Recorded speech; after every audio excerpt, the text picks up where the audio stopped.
আজকে আরেকটা করে দেই।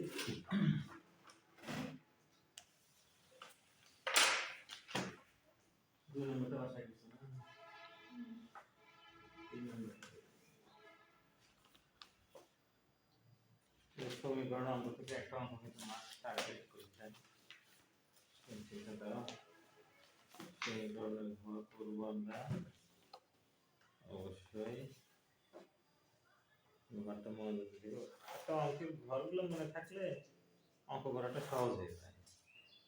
হ্যাঁ, অনেক সময় দেখা যায় যে ঘরটা কিভাবে করবা সেটা ভাবতে ভাবতে 5 থেকে 10 মিনিট পার হয়ে গেছে, তাহলে তো বিপদ। দেখি এন্ট্রি কতগুলো, যতগুলো এন্ট্রি ততগুলো ঘর করব। এখানে শুরুতে একটা থাকবে 1 2 3 4 5 6 7 8 9 10 11, 11টা ঘর। তাহলে এই 11টা আমরা টানবো।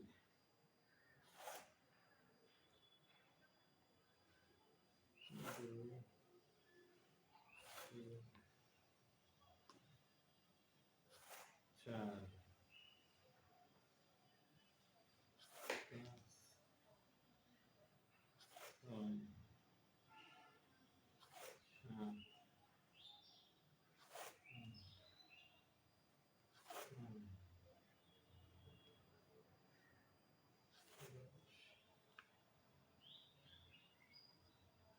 11টা এন্ট্রি, 11টা এন্ট্রির জন্য 11টা হবে। আর প্রত্যেকটা সাব কলামের একটা টোটাল, আর সর্বোপরি সবগুলো মিলে একটা। এখন এই সাইডে অবশ্যই কি থাকবে, একটা ডেটের ঘর, আর এই সাইডে কি মন্তব্যের ঘর, রিমার্কের ঘরটা আগে দিই ছোট।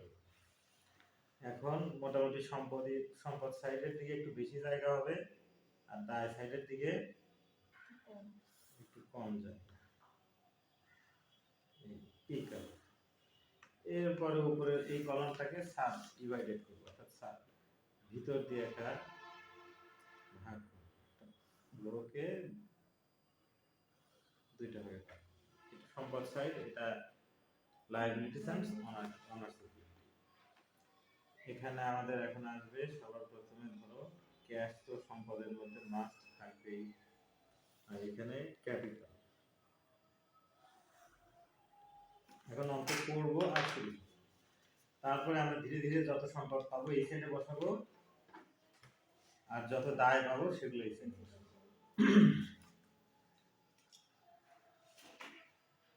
তো এখানে লিখবো date,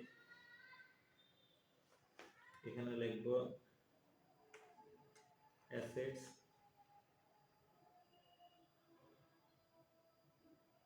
liabilities plus owners security, আর এখানে হচ্ছে রিমার্কস।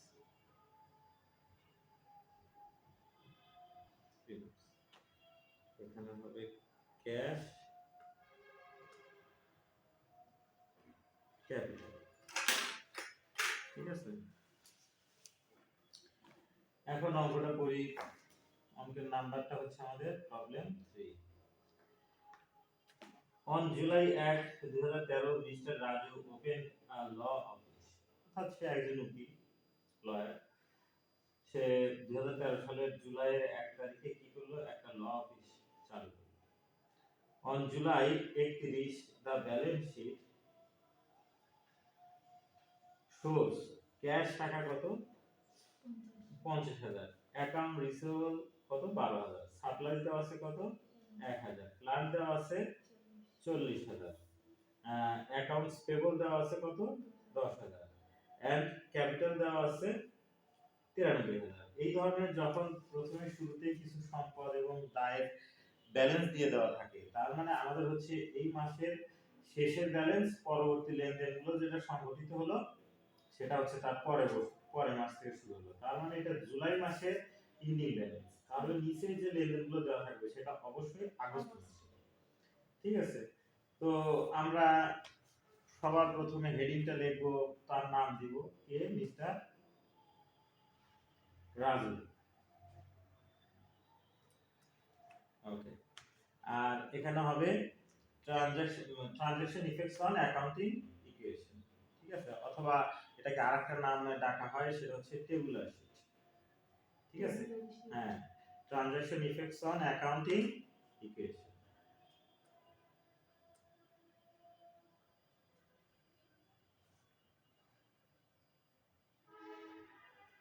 Effects on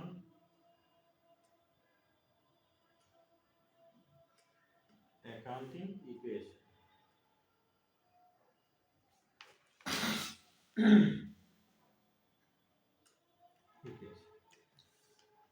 এখানে for the period বা for the month of August 2013, তাহলে অবশ্যই 2013 আগস্টের 1 তারিখ হবে কি ব্যালেন্স বিডি। তাহলে ব্যালেন্স বিডিতে আমরা এগুলোতে কি পাচ্ছি, সর্বপ্রথমেই দেখো তো ক্যাশের ঘরে কত বসায় দিব, 50,000। এই যে বলছি ক্যাশ একটা সম্পদ না, সম্পদের ঘরে 50,000 বসায় যাবে। এরপর দেখাতে কি আছে, অ্যাকাউন্ট রিসিভেবল কি একটা সম্পদ না, তাহলে আমাদের এই যে সম্পদ সাইডে আরেকটা ঘর, সেই ঘরটার নাম হবে কার, অ্যাকাউন্ট রিসিভেবল। এরপরে আরেকটা সম্পদ আছে সাপ্লাইসে কিন্তু আমাদের একটা সম্পদ। যখন সাপ্লাইস এক্সপেন্স বলা থাকবে তখন সেটাকে খরচ হিসেবে ধরা হবে, আর যখন শুধু সাপ্লাইস থাকবে তখন সেটা সম্পদ। এরপরে আছে দেখো প্লান্ট। ওকে, তাহলে 1 2 3 4 শুরুতেই 4টা সম্পদ পাচ্ছি এবং 2টা দায় পাচ্ছি। দায় দুটার নাম কি, অ্যাকাউন্টস পেবল এবং ক্যাপিটাল। ক্যাপিটালের ঘরটা তো টেনে ফেলছি, এখন আমরা অ্যাকাউন্টস পেবলের ঘরটা টানি। ক্যালকুলেটর বের করো, এখন সুন্দর করে দেখো।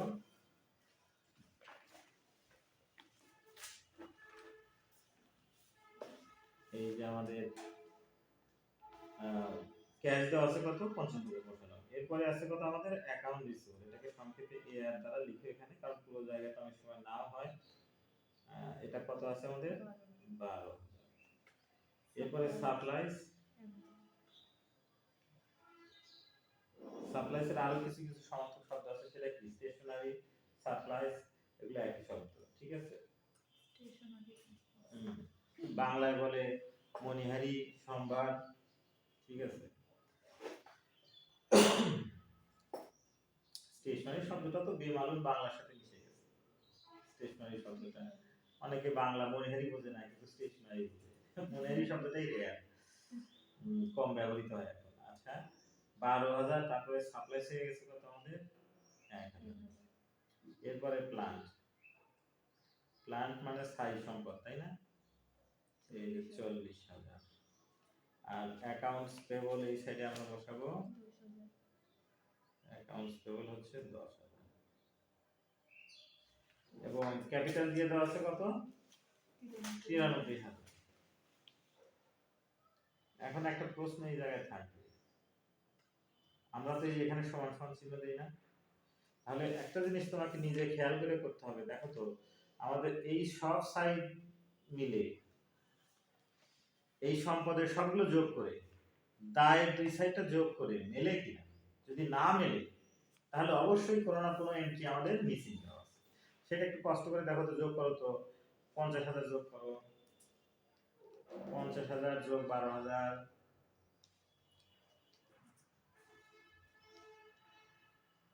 যোগ 1,000 যোগ 40,000 কত হয়, তাহলে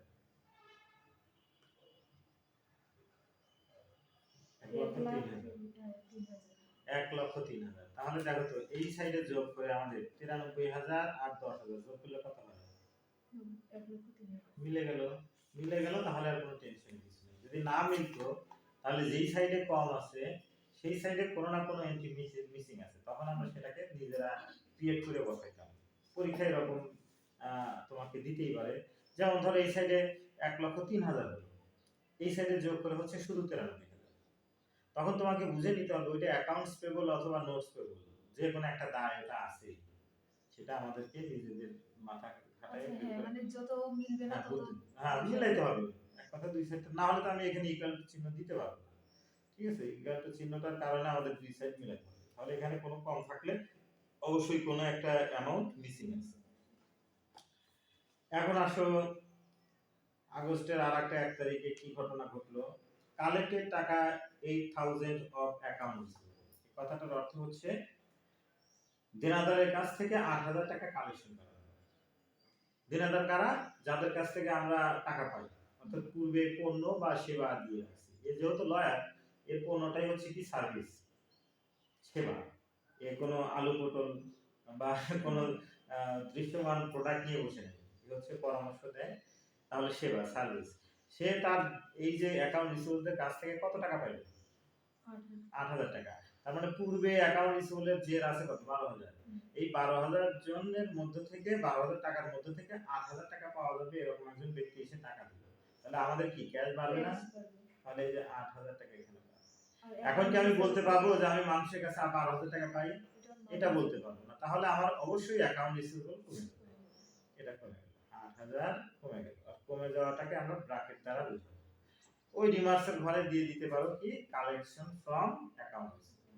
ঠিক আছে, এই যে রিমার্কের ঘরে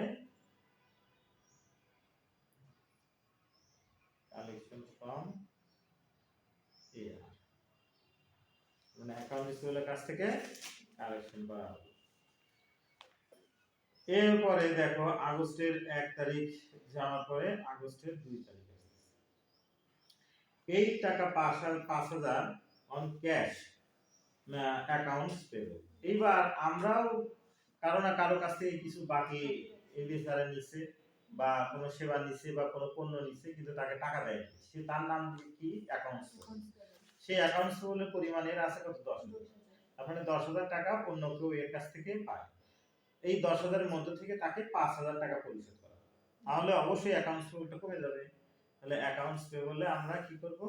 আর এইটা করার সময় খেয়াল রাখবা যখন যে রো, এই রোটা বরাবর যাবে। অনেক সময় দৃষ্টি বিভ্রমের কারণে এই কলমেরটা ওই কলাম মানে ঘরটা চেঞ্জ হয়ে যায়, তাতে তোমার ভুলটা হয়ে গেল। কাজে এই যে 2 তারিখ এইভাবে কলমে ধরে এই যে এই ঘরে দিবা, তুমি এখানেও তো ভুলে বসাই দিতে পারো।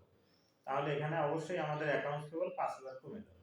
আর 5,000 কি এমনি এমনি অ্যাকাউন্টস পেবল কমবে? আর কি কমে যাবে আমার? হ্যাঁ, গুড, নগদ টাকা কমে যাবে ক্যাশের ঘর থেকে আমাদের বিয়োগ হবে। এখানে যেরকম রিমার্কসের ঘরে লিখলা কালেকশন ফ্রম অ্যাকাউন্ট রিসিভেবল, এখানে লিখবা page to accounts payable, page to accounts payable. ওখানে ওর কাছ থেকে পাইলাম বিধায় ফ্রম শব্দটা ব্যবহার করলাম, আর এখানে একজনকে দিলাম, কাকে দিলাম সেজন্য টু টা ব্যবহার করা হবে। ঠিক আছে, দুইটার ক্ষেত্রে আবার ফ্রম দিয়ে বসবে না। আচ্ছা, 2 তারিখ গেল, তারপরে 3 তারিখ। 3 নম্বর এন্ট্রিতে বলছে আর্ন রেভিনিউ। রেভিনিউ মানে তো উপার্জন করা। তাহলে আর্ন রেভিনিউ টাকা 12,000 অফ হুইচ টাকা 7,000 is collected in cash and the balance due in September. এই কথাটার অর্থ হচ্ছে আমরা কাউকে সেবা দিলাম 12,000 টাকা, এই 12,000 টাকা সে একত্রে আমাদেরকে দিল না, এই মুহূর্তে সে 7,000 টাকা দিল, আর 5,000 টাকা সে কবে দেবে? নেক্সট মান্থ দেবে বলে প্রতিশ্রুতি দিয়েছে। তো নেক্সট মান্থে দিক আর যেদিন দিক আমরা বাকিতে সেবা দিলে তো সেটা কি হয়ে যাবে? Account receivable. তাহলে আমরা আয় করলে সেবা দিলে আমাদের মূলধন বেড়ে যাবে। তাহলে আমাদের কিন্তু মূলধন এখানে বাড়বে কত? 12,000। মূলধন 12,000 বেড়ে গেল না? আচ্ছা, তাহলে মূলধন 12,000 টাকা বেড়ে গেলে এই যে 3 তারিখের সোজা চলে আসো ক্যাপিটালের ঘরে আমরা 12,000 টাকা যোগ করি। রিমার্কসের ঘরে লিখবা সার্ভিস রেভিনিউ, মানে সেবা। আচ্ছা, 12,000 টাকা ক্যাপিটাল বাড়াই দিলাম নিঃসন্দেহে, কোনো সমস্যা নেই। কিন্তু ক্যাশের ঘরে বাড়লো কত? 7,000, কারণ সে আমাকে দিল 7,000। তাহলে ওই যে বলছি দুই সাইড তো আমাদেরকে মিলতে হবে, তাই না? তো দুই সাইড মিলাতে গেলে এখানে মাত্র 7,000 বসালাম, আর 5,000 কোন ঘরে বসবে? এই যে অ্যাকাউন্ট রিসিভেবল, এই অ্যাকাউন্ট রিসিভেবলের ঘরে আরো 5,000 বসে। ক্লিয়ার? তাহলে এই 7 আর 5 মিলে কত 12, আর ওই সাইডে একাই 12, তাহলে মিলে গেল। প্রত্যেকটা এন্ট্রি দেওয়ার সময় এভাবে চেক করে দিবা, না মিললে তখন আর বুঝবা যে এটা ভুল হলো। এই কোশ্চেনের অঙ্কে দুই সাইড মিলবেই। 3 এর পরে 4 নাম্বার এন্ট্রি দেখো, এখানে বলছে পারচেজ এডিশনাল প্লান্ট। এডিশনাল শব্দের অর্থ কি? অতিরিক্ত। প্লান্ট মানে স্থায়ী সম্পদ, তাহলে মানে আমরা আবার অতিরিক্ত স্থায়ী সম্পদ কিনলাম ফর টাকা 30,000, পেইং টাকা 20,000, না 12,000 in cash and the balance on account.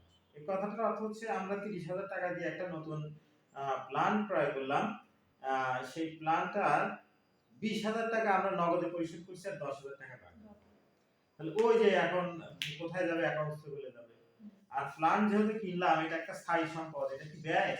এটা কিন্তু তাৎক্ষণিক ব্যয় না, স্থায়ী সম্পদ। এবং প্ল্যান্ট আমাদের একটা কলাম এখানে আছে, অলরেডি অ্যাসেটের মধ্যে। তাহলে প্ল্যান্টের ঘরে বেড়ে যাবে কত? 30,000 টাকা। তাহলে প্ল্যান্টের ঘরে আগে 30,000 টাকা যোগ করে দেই, যে আমরা 30,000 টাকার প্ল্যান্ট ক্রয় করলাম, কিন্তু নগদ পরিশোধ করলাম কত? 20,000। তাহলে নগদ অবশ্যই 20,000 কমে যাবে, সেজন্য নগদের ঘরে এটা দিল। আর বাদ বাকি 10,000 ব্যালেন্স, এই সাইডে বেশি হয়ে গেল না? হ্যাঁ, এখানে 30,000 যোগ হলো আর বিয়োগ হলো 20,000, তাহলে আর 10,000 কি দায় বেড়ে গেল।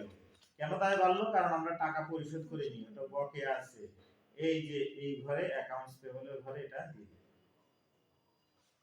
ওকে, এখানে লিখবা রিমার্কের ঘরে প্ল্যান পারচেজ।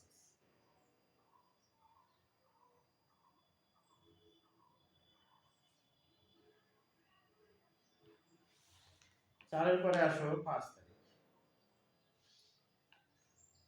রিসিভ টাকা 10,000 ফ্রম অগ্রণী ব্যাংক। আচ্ছা, অগ্রণী ব্যাংকের কাছ থেকে 10,000 টাকা আমরা রিসিভ করলাম। এখন ব্যাংকের কাছ থেকে তো এমনি রিসিভ করা যায় না, ওটা কি বলছে? Money borrowed on or notes payable, অর্থাৎ নোটস পেবলের বিনিময়ে আমরা অগ্রণী ব্যাংকের কাছ থেকে কত টাকা নিলাম? 10,000 টাকা নিলাম। এখন নোটস পেবল কি জিনিস আর নোটস পেবল, রিসিভেবল এবং নোটস পেবল এই দুইটা শব্দ কি তোমাকে শিখাইছি এর আগে? নোট রিসিভেবল কাকে বলে আর নোটস পেবল কাকে বলে?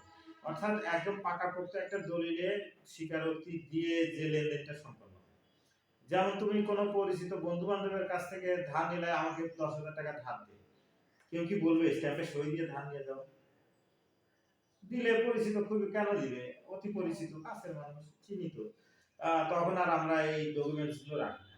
কিন্তু তুমি একটা ব্যাংকে যাও, ব্যাংকে একটা লোনের জন্য যাও, কোনো প্রকার উইদাউট ডকুমেন্টস তারা কি আমাদেরকে লোন দেবে?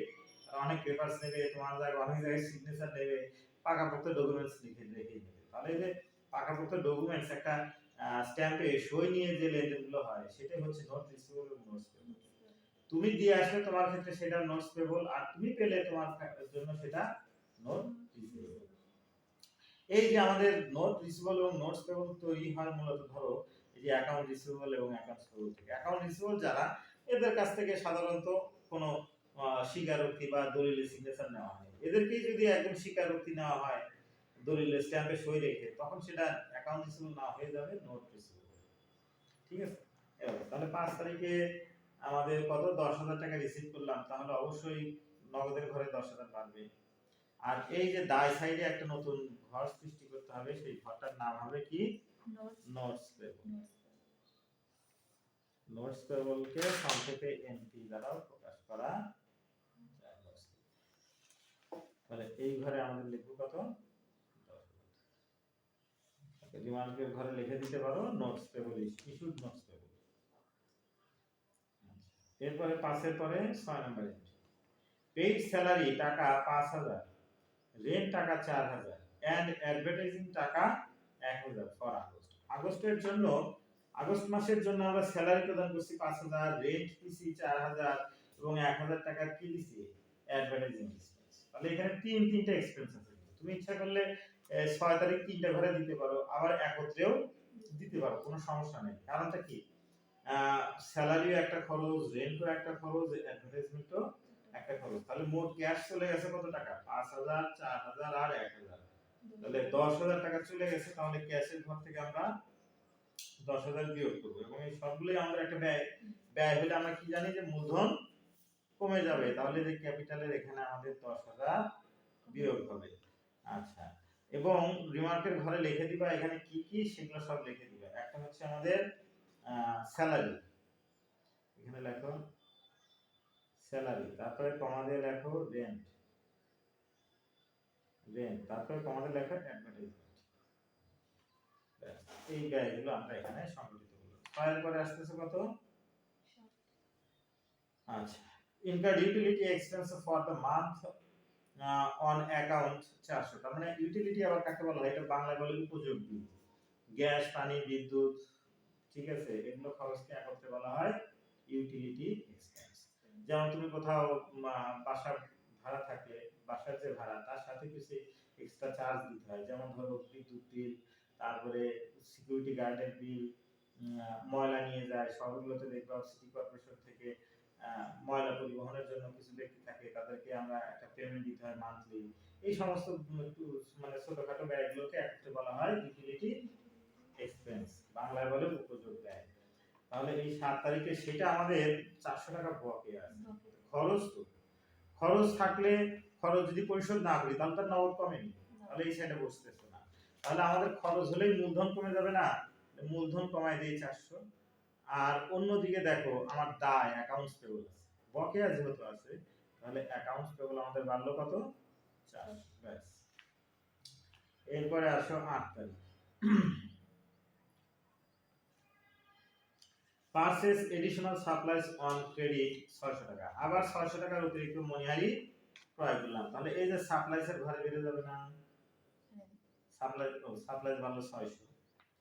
আচ্ছা, এবং আমাদের এটা কি বাকিতে, কিন্তু অন ক্রেডিট, অন ক্রেডিট শব্দের অর্থ বাকিতে, ঠিক আছে, অন অ্যাকাউন্ট শব্দের অর্থ বাকিতে। একমাত্র ক্যাশ যখন উল্লেখ থাকে তখনই ধরে নেই নগদে ক্রয় করা হয়েছে। তাহলে এখানে আমাদের কি হবে? এই 600 টাকা কোথায় যাবে বলো তো? Accounts payable. এটুকু বুঝতে পারছো? বুঝতে পারছো? ওকে। এরপরে 8 এর পরে 9 তারিখ, উইথড্র ক্যাশ বাই অনার, টাকা কত? 1500। মালিক কর্তৃক 1500 টাকা উত্তোলন। মালিক যখন মূলধন দেয় তখন ক্যাশ বাড়ে এবং মূলধন বাড়ে, আর মালিক যখন টাকা নিয়ে যায় তখন ক্যাশও কমে মূলধনও কমে। তাহলে যে ক্যাশের ঘরে 1500 বিয়োগ এবং ক্যাপিটালের ঘর থেকে 1500 টাকা তুমি বিয়োগ করে দিবে। এখানে লিখে দাও উইথড্র।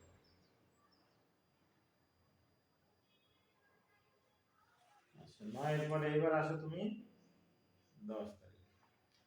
10 তারিখে তোমাকে কি বললো? ইলেকট্রিসিটি বিল রিসিভ ফর টাকা 300। আচ্ছা, আমরা এই যে বাসা বাড়িতে যে বিদ্যুৎ বিলটা আসে, যেগুলো প্রিপেইড, কিছু আছে প্রিপেইড, কিছু আছে পোস্টপেইড। প্রিপেইড শব্দের অর্থ আগে টাকাটা দিতে হবে, যে এখন দেখো কিছু কিছু শহরে মিটার সিস্টেম করছে, আগে কার্ড সিস্টেম করছে, ওখানে মোবাইল রিচার্জের মতো আগে মিটারে টাকা রিচার্জ করতে হয়। এইখানেই তো তোমাদের এখানে কি এরকম সিস্টেম? তাহলে তো তোমাদের এটা হচ্ছে মিটারে প্রিপেইড। টাকা। আর আমাদের ওখানে এখনো পোস্ট মানে পোস্টপেইড আগে ব্যবহার করে তারপরে বিল আছে সেটা দেয়। ঠিক আছে, দুই আমাদের রকম। বাসাটা এরকম যে আমি এখানে শহরে এখানে এরকম করছে। তাহলে এই যে দেখো ইলেকট্রিসিটি বিল রিসিভ টাকা 300, তার মানে বিলটা পাইছি কিন্তু এখনো পে করি নাই। তাহলে এটা আমাদের খরচ না? তাহলে খরচ হলেই তো আমরা এই যে ক্যাপিটাল কমাই দেব 300। এখনো যেহেতু পে করি নাই, তাহলে অ্যাকাউন্টস পেবলের মধ্যে দেখাই দিব 300। ব্যাস, অঙ্ক শেষ। এখন দেখো আমরা ব্যালেন্সে কিভাবে না, ক্যালকুলেটর ধরো, এখানে দেখো 50,000 আছে, যোগ কত? 8,000। 8,000 থেকে বিয়োগ করো কত? 5,000। 5,000 বিয়োগ করছো, এরপরে যোগ করো 7,000। ওকে, কত? 60,000 হলো। 60,000 থেকে আবার 20,000 বিয়োগ করলে 40,000 হয়। 40,000 এর সাথে আবার 10,000 যোগ করো, করলে কত হয়? 50,000 আমি হয়। 7,000 দিয়ে রাখছি, এখন বিয়োগ কত করব? 20,000। হ্যাঁ, বিয়োগ করো 20,000,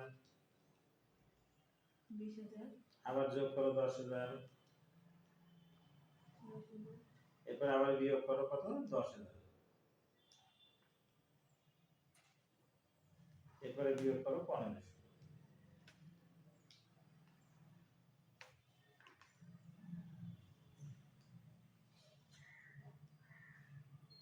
38,500। তাহলে তাহলে আমাদের কত হয় ৩৮,০০০। এই যে এখানে লিখেছে ৩৮,০০০। এরপরে দেখো এখানে ১২,০০০ থেকে ৮,০০০ বিয়োগ দাও, দিলে ৪,০০০ থাকে, ৪,০০০ এর সাথে ৫,০০০ যোগ করলে ৯,০০০। এখানে ১,০০০ আর ৬০০ যোগ করলে ৪০,০০০ আর ৩,০০০ না ৩০,০০০ যোগ করলে কত হয় এটা আমাদের ৭০,০০০। এই সাইডে আসো, নোটস পেবল ১০,০০০। অ্যাকাউন্টস পেবল ১০,০০০ থেকে ৫,০০০ বিয়োগ করো, আবার যোগ করো ১০,০০০, তারপরে যোগ করো ৪০০, যোগ ৬০০, যোগ ৩০০। কত হচ্ছে ১৬,৩০০। ১৬,৩০০। এবার ক্যাপিটাল সাইড এখানে কত ৯৩,০০০ উঠাও,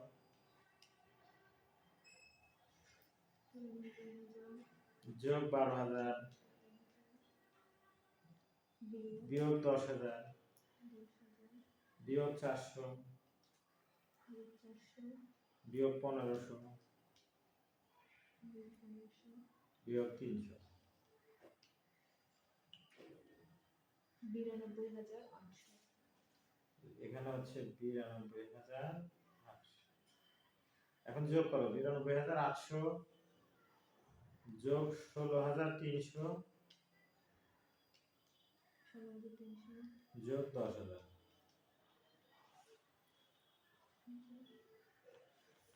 ১,১৯,১০০। ১,১৯,১০০। এটা ডাবল ক্লোজ করে দিলাম।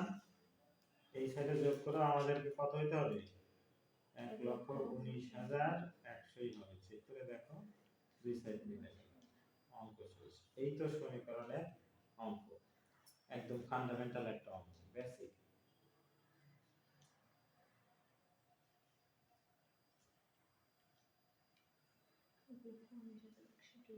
তাহলে এই হচ্ছে আমাদের সমীকরণের অঙ্ক করার প্রাথমিক নিয়ম।